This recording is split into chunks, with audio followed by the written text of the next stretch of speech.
मेरा नाम अमय है। मेरी जिंदगी उस हवेली के ठंडे होगा। 1986 की वो ठंडी काली रात। मैं तब सिर्फ 5 बरस का था। कुंवरपुर हवेली की ऊंची ऊंची दीवारें मेरे लिए एक अनसुलझी पहेली थी, जिनके पीछे छुपा था एक ऐसा सच जो मेरे छोटे से दिमाग से कहीं बड़ा था।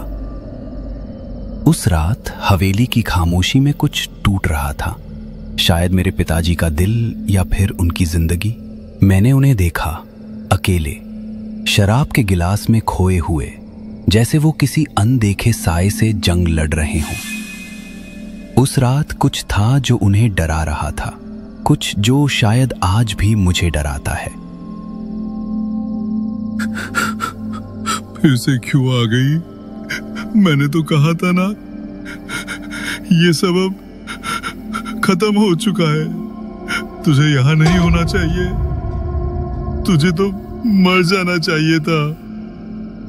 पिताजी, आप किससे बात कर रहे हैं? वहां तो कोई भी नहीं है। हाँ मैं, तू यहाँ क्या कर रहा है?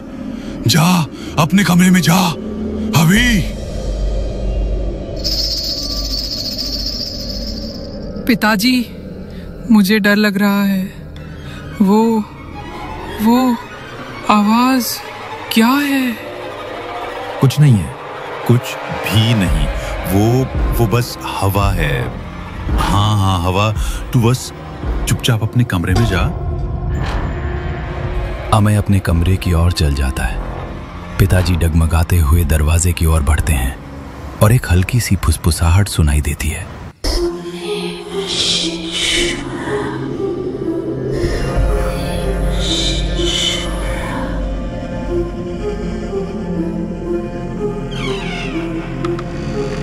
पिताजी। शोभा, मैंने तुझसे कहा था, मैंने तुझसे माफी मांगी थी, फिर तू मुझे क्यों नहीं छोड़ती? हर रात तू मेरे पीछे क्यों पड़ती है?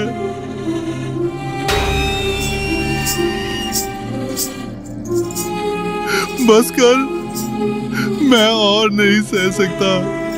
तू मर चुकी है शोभा, मर चुकी। कदमों की आवाज रुक जाती है। खामोशी। फिर एक नीची गहरी औरत की हंसी, डरावनी और एक दिल दहलाने वाली चीख हवा में गूंजती है। अमय कांपते हुए देखता है।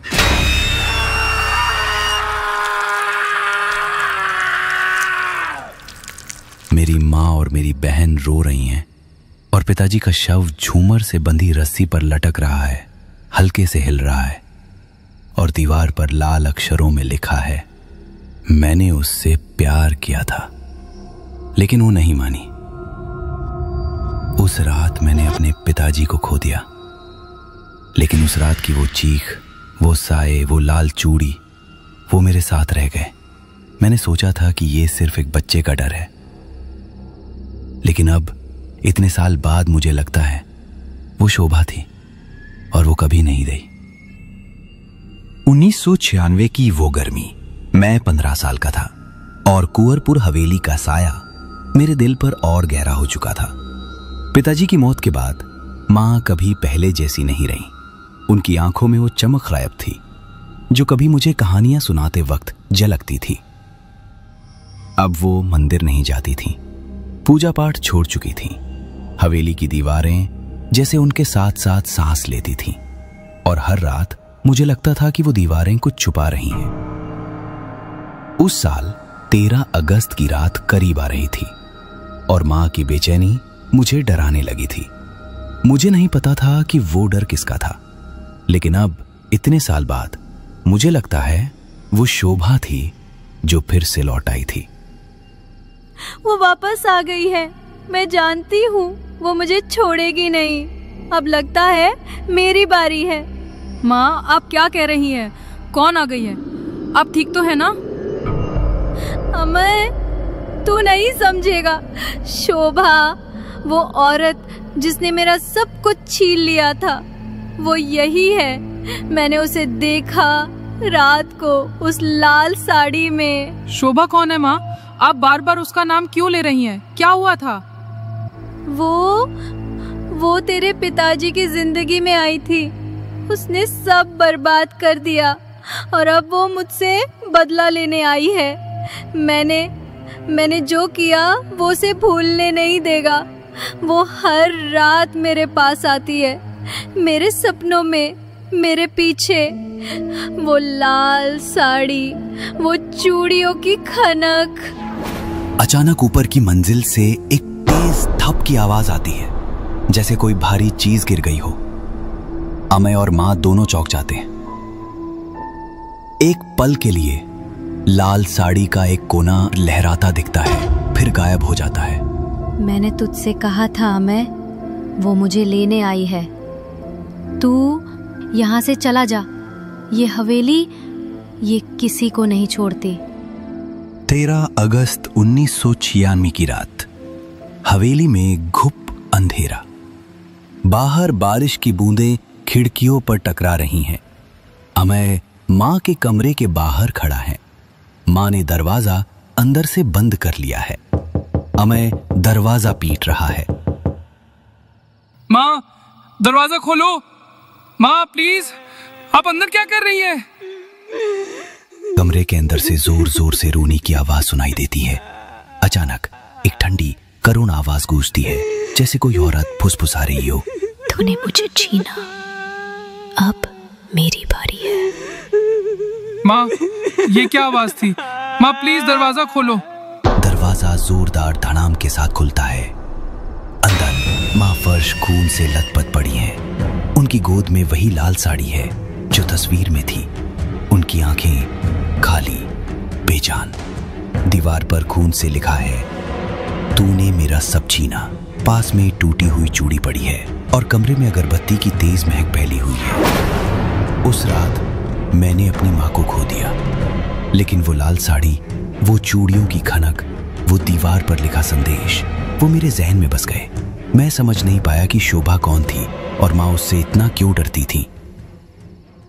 लेकिन अब इतने साल बाद मुझे लगता है वो सिर्फ एक औरत नहीं थी, वो इस हवेली का वो श्राप थी जो हर 10 साल बाद जागता है। और शायद अब मेरी बारी है।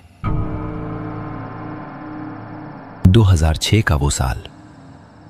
मैं 25 साल का था और कुंवरपुर हवेली का श्राप मेरे परिवार को एक एक करके निगल रहा था। पिताजी और मां के बाद मेरी बड़ी बहन रीमा ही मेरे लिए सब कुछ थी। वो हमेशा हंसती थी। लेकिन उस साल 13 अगस्त की तारीख नजदीक आते ही उसकी मुस्कान गायब होने लगी। वो कुछ जान चुकी थी, कुछ ऐसा जो उसे रातों को सोने ना देता था। हवेली की दीवारों में अब भी वही साये सरसराते थे, वही अगरबत्ती की महक हवा में तैरती थी। मुझे नहीं पता था कि रीमा क्या ढूंढ रही थी, लेकिन उसकी आंखों में डर साफ दिखता था और शायद वो डर ही उसे ले गया।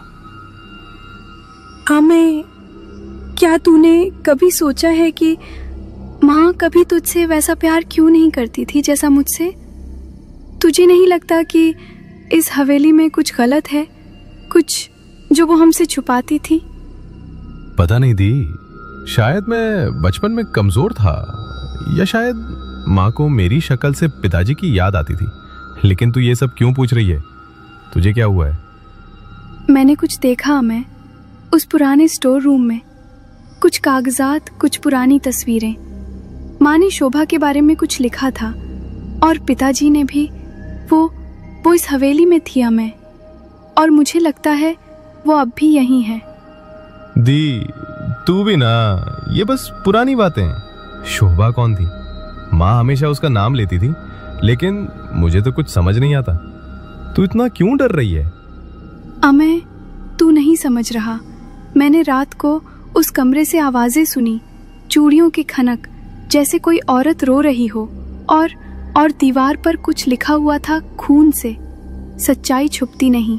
मैंने माँ की डायरी पढ़ी और मुझे लगता है वो सच मेरे बहुत करीब है। ये सब तेरा वहम है, ये ज्यादा मत सोच और सो जा। 12 अगस्त 2006 की रात। हवेली में घुप अंधेरा। अमय बेचैन पड़ा है। रीमा के कमरे से तेज चीख सुनाई देती है। अमय दौड़कर जाता है, लेकिन कमरा खाली है। खिड़की खुली, तेज हवा चल रही है। कुएं के पास एक परछाई दिखती है। अमय दौड़ता है, लेकिन देर हो चुकी है। सुबह रीमा का शव कुएं में उल्टा लटका मिलता है। उस सुबह मैंने रीमा को खो दिया। वो हवेली का सच ढूंढ रही थी, लेकिन उसकी कीमत उसकी जान थी।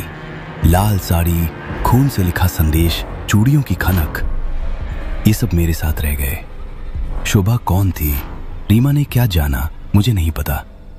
लेकिन अब मुझे लगता है वो सच मेरे करीब है और शायद मेरी बारी है। आज 12 अगस्त 2016। कुंवरपुर हवेली का शाप मेरे चारों ओर मंडरा रहा था। हर 10 साल में 13 अगस्त की रात को इस हवेली ने मेरे परिवार को निगल लिया। पिताजी, मां, रीमा। अब मुझे लग रहा था मेरी बारी है। हवा में वही अगरबत्ती की महक थी जो मेरे रोंगटे खड़े कर रही थी। क्या ये मेरी आखिरी रात थी? 30 साल से ये ताला बंद है, आज क्यों खुला है? दरवाजा चरमराता हुआ खुलता है। अंदर कमरा धूल और अंधेरे से भरा है। पुरानी अलमारियां, टूटी कुर्सियां, बिखरे कागज। अगरबत्ती की महक और गहरी है। कोई है यहां? वो अलमारी खोलता है और एक पुरानी चमड़े से बंधी डायरी निकालता है। पन्ने पीले, धूल से ढके। उसकी सांसें तेज हो जाती है। जैसे ही अमय ने उस डायरी को पढ़ना शुरू किया, उस डायरी ने मेरी दुनिया उलट दी। हर शब्द मेरे अंदर चाकू की तरह चुभ रहा था। ये मेरा सच था और इस हवेली का शाप। 1985। शोभा अस्पताल की नर्स, पिताजी से प्यार करती थी। मां ने सब जान लिया। उसे हवेली में बांधकर जहर दिया, लेकिन उसका जो छोटा बच्चा था उसे नहीं मारा, क्योंकि वो बच्चा उसी खानदान का नाजायज बच्चा था। वो बच्चा मैं हूं। अमय, मैं उनका बेटा हूं। मां ने मेरी असली मां को मारा इस हवेली में। ये सच नहीं हो सकता। चूड़ियों की खनक और तेज होती है। हवा में एक ठंडी साया गूंजती है। शोभा की आत्मा साफ होने लगती है। वो धीरे धीरे अमय की ओर देखती है। मेरा बच्चा अमय, तू अब सच जान गया है। मैंने तुझे हमेशा देखा, इस हवेली की हर दीवार में, हर साये में। माँ, तुम शोभा हो, मेरी असली माँ। लेकिन ये सब क्यों? तुम्हें क्या हुआ था? मुझे सच बताओ। अमय, इस हवेली में मैं एक सपना लेकर आई थी। तेरे पिताजी, वो मुझे अस्पताल में मिले थे। इस परिवार को एक बेटा चाहिए था। उनकी दूसरी माँ, वो सिर्फ बेटियां ही दे पाई थी। उन्होंने मुझे शादी का वचन दिया, मुझसे प्यार का वादा किया, लेकिन जब तू मेरे गर्भ में आया, तब सारी सच्चाई सामने आई। तो उन्होंने तुम्हें धोखा दिया? और फिर क्या हुआ? माँ ने तुम्हें मार दिया? हाँ अमय, जब उन्हें पता चला कि मैं तुझसे गर्भवती हूँ, तो वो डर गए। उनकी दूसरी माँ को मुझसे जलन थी। उन्होंने मुझे इस हवेली में बुलाया, मुझे बांधा और जहर दे दिया। मैं चीखती रही।